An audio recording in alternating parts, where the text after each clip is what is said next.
Hey, this is Meridith, Elliott, Powell, and you know what time it is. It is 8 a.m. Saturday morning, time for a Sales Logic. I'm hanging out here with my partner, Mark Hunter. Mark, how you doing today?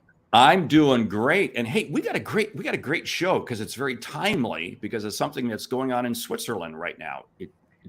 The topic we're going to be talking about today is the changing role of the sales professional. And we're going to be talking about this little event that happens in Davos every year in Switzerland. So I think that's going to be cool. We got an interesting question that came in from, I didn't even know she listened to the show. But anyway, we got a great book, great lightning round. I think it's going to be a fun show. Yeah. All right, let's go ahead and dive in. Prospect with integrity, we will get customers who have integrity. Integrity is the foundation from which everything is built on. You better understand value. But at the end of the day, sales is a relationship business. It is a people business. It is an emotional business.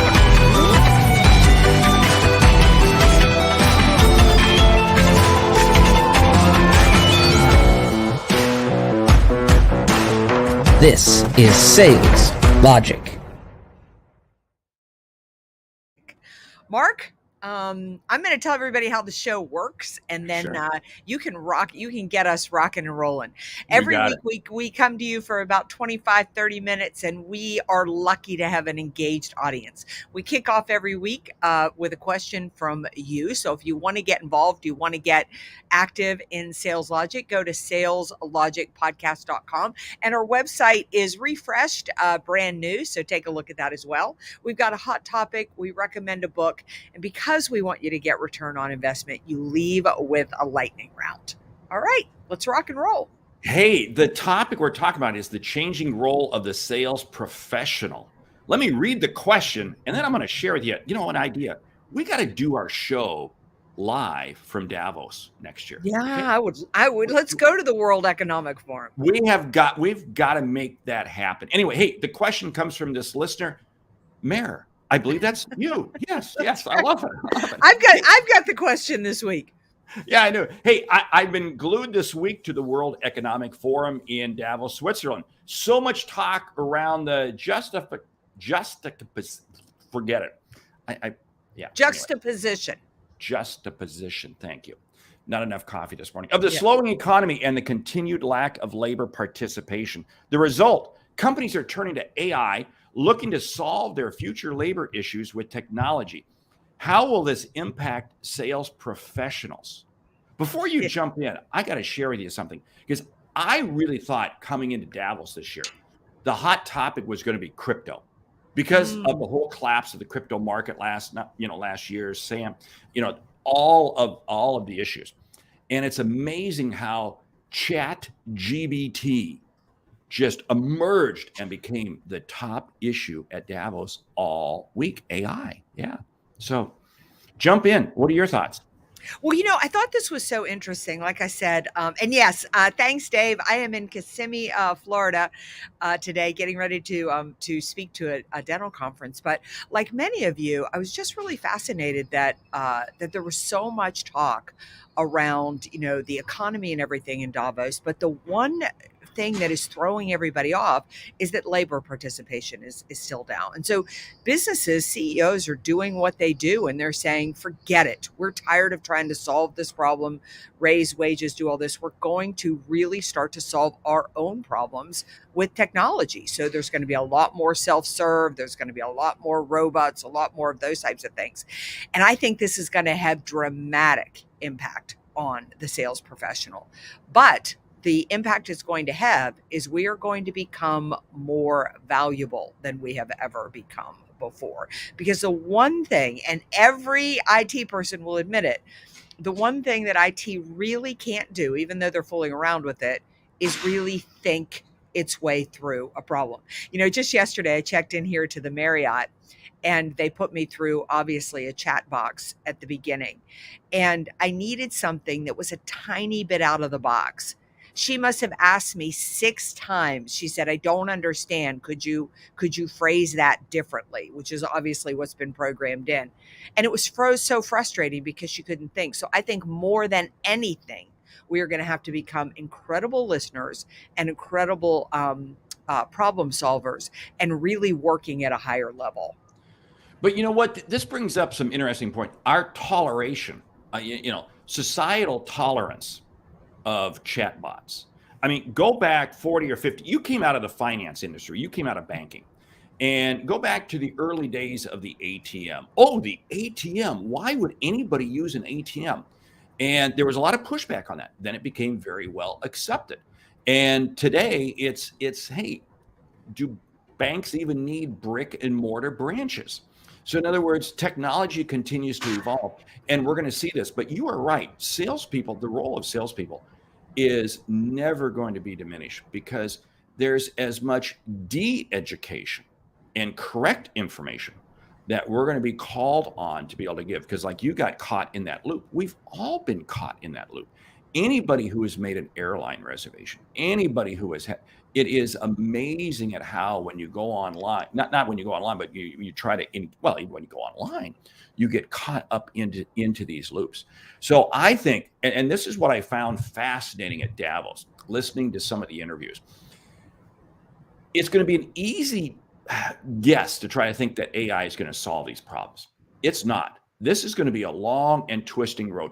Remember a few years ago when the self-driving automobile was going to be the thing within a couple of years. It's amazing how that conversation has just died completely.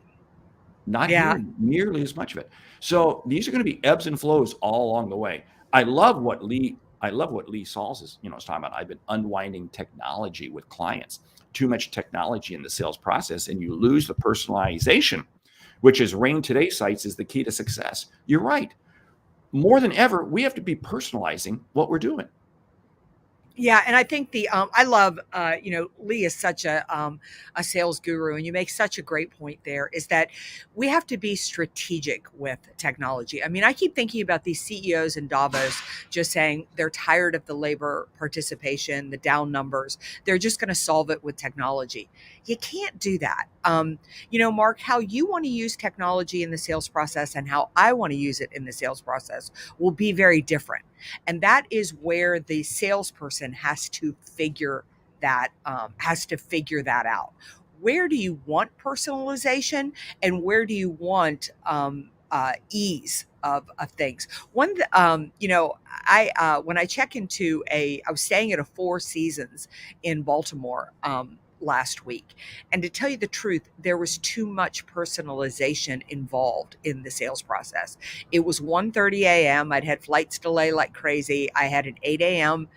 Sound check. All I wanted to do was get to my room. A self check-in would have been much better for me, but they're trying to create this amazing experience. Speaking of technology, you cannot program the sales process. It can't be, this is the way we do it, and it's one way for every person we're engaging with. See, that comes back to really reading and understanding, because that personalization would probably have looked different at 6 o'clock in the evening. But any traveler who's coming in at 1:30 a.m., and I remember you had texted me that you were even concerned as to whether or not you're going to make it there on time. Yeah. And it takes on a completely different, and we have to be able to adapt to that. And see, that's really what personalization is all about. Understanding the customer. Where's the customer's at? Where are they at right then? And how do I adapt it? And it's not one plan, because otherwise all you're doing is really making personalization almost like a chat bot. Wow. Yeah. This is the process we go through. No, not good. Not good at all. Yeah, Brad makes such a great point here. Digital transformation, including Chat, GPT, and hundreds others, are not threats to salespeople. Done right, they make the sales process better. Brad, this is really the crux of the show, right? I mean, you need to, you've hit the nail on the head. You've got to figure out the technology, because the one thing technology does not do is is customer facing, really. It's solving problems that the customer already has rather than anticipating the challenges, the problems, and the opportunities that the customer needs. And that's where I distinguish salespeople from technology. I'm going to use technology to make life easier for both my customer and, quite frankly, for me. I mean, this whole chat piece where it'll start to write content for you is amazing, right? But at the end of the day, most of technology is more reactive. There's some predicting in it, but that's really the value of me, is listening and reading between the lines and figuring out where the customer needs to go. But the more I can do that, the more time I can do that, the more I can grow sales and use technology and other sales ops to service the other pieces. So spot on with that. And if we think about chat and where we're at today, this is no different than search engines when they came on the scene, what, about 1995, 1998? I mean, it really is the same thing. Wow, it's amazing. I can go to the internet and I can find out all this information. This is just the next generation. But you have to be able, like you said, you have to be able to personalize it and understand it, because the chat is still a long ways, just as the same thing. You can sit there and I don't dare say that person's name because it's going to activate. But you know that thing that starts with the letter S that you say, hey, or A, and you activate things in your home. And what happens is but it's programmed to your historical reference. Same thing with Chat GBT. There is still a tremendous amount of room, and there always will be room. Google did not replace salespeople. Yeah. GBT will not replace salespeople. Yeah, I love this. Dave Sanderson said he was with an SVP of finance last week that still had a BlackBerry. Well, Dave, I didn't know BlackBerries still worked, and he wanted to simplify, see only messages and security. I mean, there is some value in simplifying what is preventing you from staying customer facing. But my thing with IT is, so much of sometimes the customer just needs speed and they need ease. Like, I think about technology for the fact that it will let me do things at 11 o'clock at night. One of my biggest problems with the healthcare industry is that still, to make a doctor's appointment, most of you have to do it by phone. And you get in that massive game of phone tag. I have to do it between 8 and 5, which are my billing hours. And the beautiful thing about technology is that it allows customers to do business when they want to do business and in a way that is easy for them. Okay, now let's flip that around, because technology with healthcare also allows that you can do all the check-in and do all that paperwork online before you get to the doctor's office. So, I mean, to a certain degree, technology also works on the other end. I agree on that whole thing that you got to physically call them, and you get in this loop, and it goes round and round. But now let's back up the bus here for a little bit, and let's think about technology and the changing role of salespeople. Here's the whole situation. We run the risk, and I talked about this the other day in a video I did, that the customer is trying to educate themselves because of all this chat bot out there and all this sort of stuff. And our role, and I really believe firmly in this, our role is going to be to de-educate the customer, because they've allowed themselves to become victims of all this knowledge that doesn't work for them. So our role, de-educate and ask more questions. I mean, if you were to sum up what's the changing role, those are the two things that we got to be delving in. Plus, there's a whole lot more, but anyway, we'll get into that here. So, Mark, do you mean in helping the customer understand what technology is right for them? Yes. Well, and it's not just technology. What is technology telling them? Because here's the whole thing. You can do a Google search, and we see all the studies that the customer doesn't enter into the sales conversation until they're 65% of the way through the buying process. We've seen that study years and years, because they have all this information and they don't want to deal with salespeople. They want to take care of it. But what do they wind up doing? They wind up potentially making decisions that are not right for them. They wind up buying the wrong thing. And the role of the salesperson still is to help the customer see and achieve what they didn't think was possible. And many times they don't understand that. when they're playing this whole technology game, the whole chatbot. So our role, we have to be knowledgeable on all this. We have to be knowledgeable on this, but we have to be able to create that personalization to be able to de-educate the customer, and that's going to be a challenge. I love what Lee says here. During each step of the process, ask yourself what provides meaning, value to the buyer. Had they done that, I wouldn't have had that late night experience. That's exactly right, Lee. I think another piece that's really I don't know. I'm curious if our audience has had this, if our audience has had this as well, but but pretty much people are telling me that I don't want a salesperson in my office unless they are coming in with a purpose and an agenda.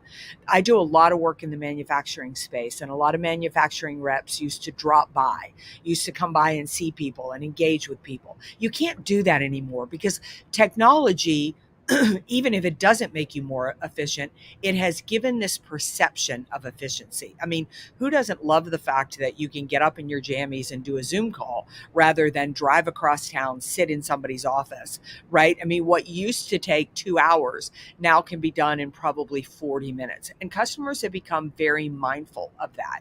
So I think as salespeople, one thing that technology is changing is we have to be more organized, we have to be more intentional, and we really need to respect the time of the person that we're talking with. And that means we got to do a much better job of information gathering before we engage. Right. That drop by, just what was the whole purpose of the drop by? The drop by was to try to find some information out. Okay, guess what? The internet's out there. All these tools are out there, and ChatGPT and Jasper and all these others, they're coming on the scene very rapidly, allowing us to have access to information because the customer's saying, hey, I'm busy too. I don't want to spend my time having to educate you. If you can't come in here already educated, I don't want to have that conversation with you. Now, how do we overcome that? It's because we've done our homework and we're coming in and we're putting in front of them questions that get them thinking, that get them going beyond where their mindset is at right now. And that's a hurdle we got to jump, which also means as salespeople, we're going to be having conversations with different people. You brought this up on the show a couple of weeks ago. Now's the time to be having a conversation with the CEO. Yeah. We've got to go much further up the food chain than we've ever gone before. We've got to develop more relationships than ever. Why? Because if we're not, we're going to get cut out of the picture. Yeah, I think the important question that we need to be asking ourselves as salespeople is what I'm presenting in this sales call, could the person that I'm talking to, could my prospect or customer do this without me? And if they can do it without you, guess what? You're not bringing any value to that conversation. If they could do it online, if they could do it via mobile, if they could even do it with a phone call, why are they giving their precious time to you? And the reason we need to ask ourselves that question as salespeople is because, believe me, especially if you are selling to the C-suite, they are asking themselves. I love what Keith here said. I find myself needing to explain tech in lay person's terms, no fancy terminology. Absolutely. The simple, the better. You better be explaining your product that way too. This is no time to show off that you have a bigger vocabulary than your customer. You are spot on that. And I'll tell you what, we get into problems when we start talking over the heads of our customers. I love what John says here. John Register, love having you with us today. We should not allow ChatGPT to get us in a scarcity mindset like taxi and Uber or Airbnb and hotels.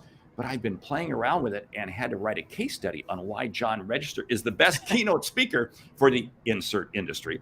And it wrote it.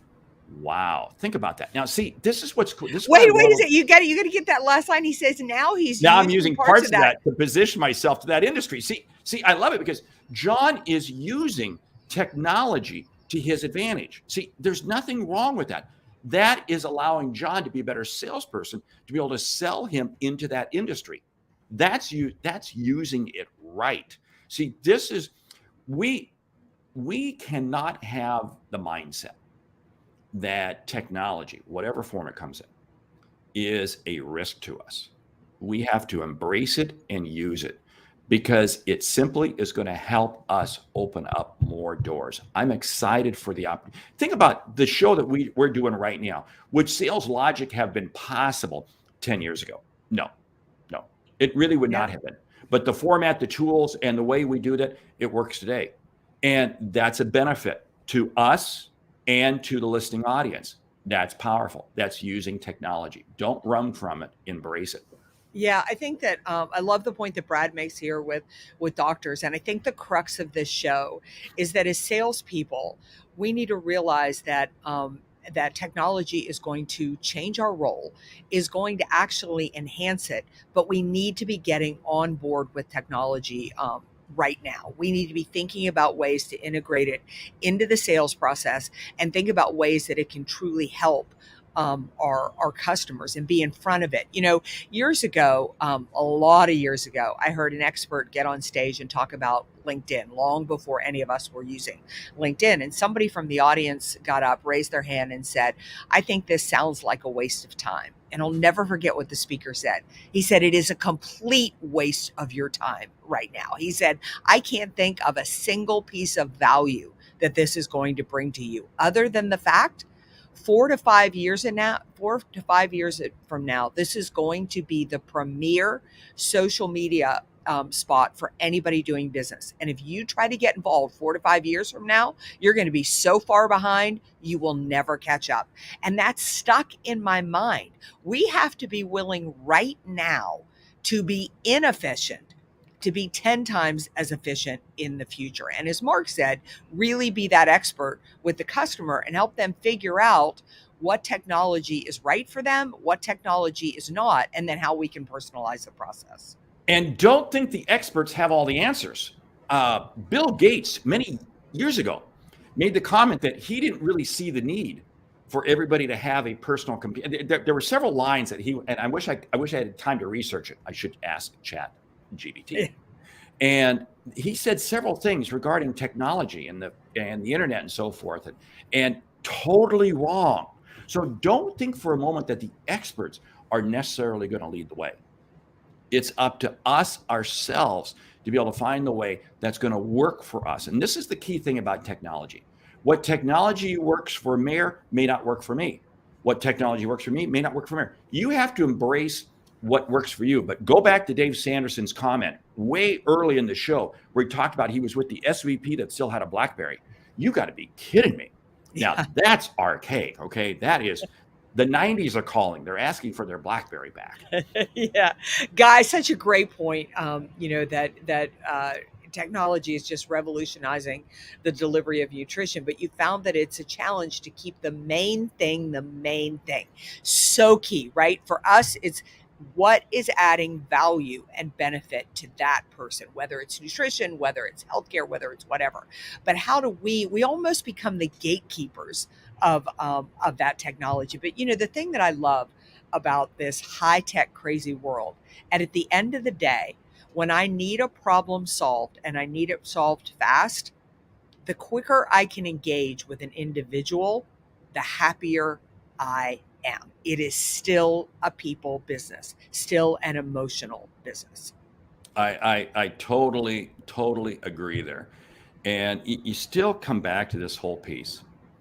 What is the benefit of technology to us? It is to allow us to be able to reach and engage. And the role of the salesperson in the future, believe me, our role is absolutely secure. But here's the key thing regarding technology. Be careful of the shiny object. It's very easy for us to sit there and run off and spend hours and hours and hours on ChatGPT. Let me go explore with ChatGPT or any other AI thing. You got to be careful because, again, you still got a job to do. You got to make it happen. Yeah. I love that John is trying to figure out how ChatGPT can impact the call centers or people looking for advice. I don't know about you, but the chat boxes that I love the most will let me try twice and then say, let me connect you to a person. I am so grateful for the intelligence behind that doesn't leave me swimming out there with a chat box trying to answer things. Mark, I know we are burning towards the end of our show, so where are we headed next? Hey, we're headed to a book. But before you do that, hey, why don't you jump out to saleslogicpodcast.com, because we've got all the books that we've ever talked about listed there. And I'll tell you what, if you're looking for reading material, looking for content, because these are the books we recommend, we bring to you, our listening audience. So jump out to saleslogicpodcast.com and you'll see that book section there. Hey, today's book, and I've not read this, so guess what? I'm adding it to my list.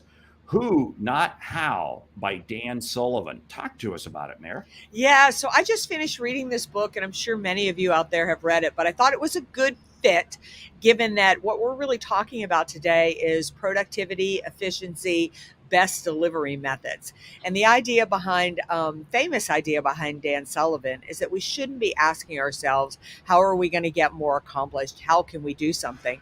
But instead ask ourselves, who could we be working with? Who else on our team could be doing that? And who else on our team could be doing that could definitely be technology. It doesn't need to be us. What is the highest and best use of our time as salespeople? And then who else on our team, whether it be technology or a physical human being or some form of outsourcing, could pick up those pieces. I love that. I'm going to read that book. I just got done with The One Thing. I'll tell you what, great book. I don't know if you've had a chance to read it. Yeah, I have. I read it a couple years ago. Yeah, and absolutely great, because I felt it was a great bookend to Deep Work, which was the book I read before. Anyway, hey, lightning round. Are you ready? I am. Top 10 sales skills sales professionals need to remain relevant. Go. Oh, I'm going to say number one, they've got to have emotional intelligence, and your EQ cannot be high enough. 2, expand your network. You got to be going further up the food chain. Yeah, they've got to be master listeners, not waiting for their turn to talk, but being able to really read between the lines and read the body language. You have to be spending at least 30 minutes a day in deep form reading. Deep form reading, that means you're reading books, not just posts, not just stuff online, but you're reading books at least 30 minutes a day. Yeah, I think that they've got to be strategic. I mean, they've got to be thinking through strategically how they can add value to a company, how they can get in front of a customer. Stay in your lane. This is not the time to go wiggle. This is not the time to go chase and try to boil the ocean. Stay in your lane. Stay focused. Yeah, I think that salespeople going forward and to stay relevant are going to need to build the skill of influence.